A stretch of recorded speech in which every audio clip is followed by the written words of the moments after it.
Pentagon denying reports that Sergeant Bo Bergdahl will be charged with desertion. Our next guest was commander of the U.S. Army Special Forces that day the Bergdahl went missing, and he says Bergdahl must be held accountable. Joining us now, Lieutenant Colonel Michael Waltz joins us right from Washington. First off, Colonel, whether the decision's in today, tomorrow, or done already, bottom line is, bring us to the search. Was it understood first amongst you guys that he deserted?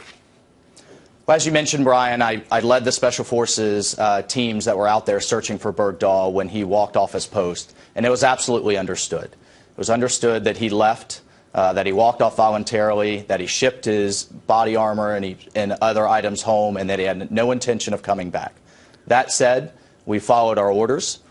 We went looking for him. My men were repeatedly put in harm's way. The Taliban knew we were pulling all of the stops to go after him, and they were baiting us into ambushes.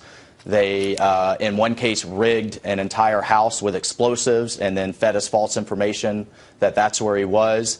And last June, I testified next to the father of a second lieutenant who was killed while looking for him, and those families deserve accountability.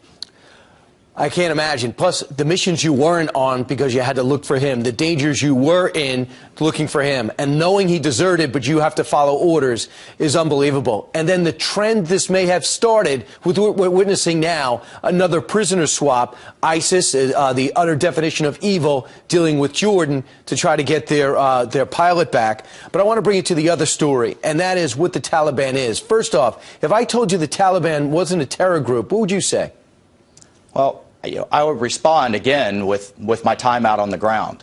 While out there, one Taliban group machine gunned a girls' school with the girls in the school.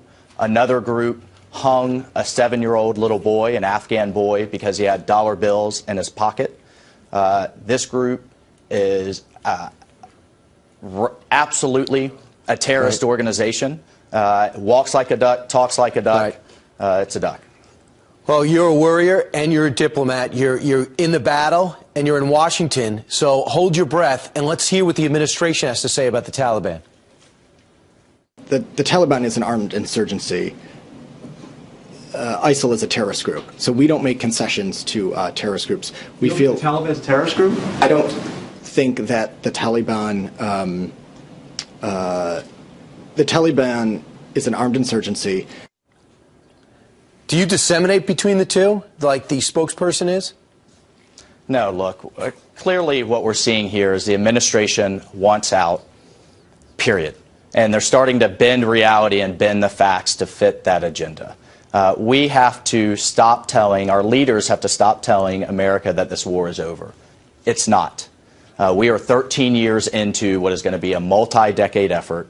The hardest thing in the world to defeat is an ideology, and right now we are at war with the ideology of radical Islam, and it's going to take 40, 50, 60 years to defeat it, just like it did communism, fascism, and other ideologies of totalitarianism. Colonel, and most sober people watching right now agree with you, but we're pulling out anyway, and sadly we're going to have to fight our way back in, and they're going to ask guys like you to do it, and it's not fair. And you've already made tremendous progress, and they're asking you to throw it all away.